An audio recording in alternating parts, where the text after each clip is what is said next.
Welcome to the Slop Farm. Enjoy the video.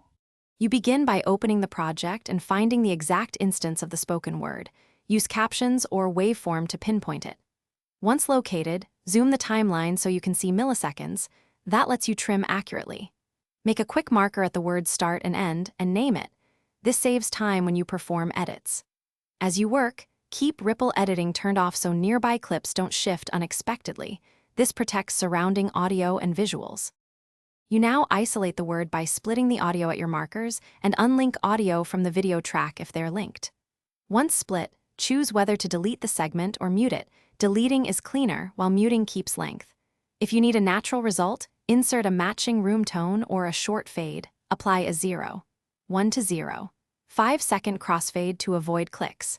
Make sure levels remain consistent, and play back the surrounding audio to confirm the transition. To finish, verify that audio and video remain in sync. If the edit shifted timing, nudge the video by frames until lip sync is correct. Once synced, apply light EQ or noise reduction to any inserted room tone so it matches the scene's ambience.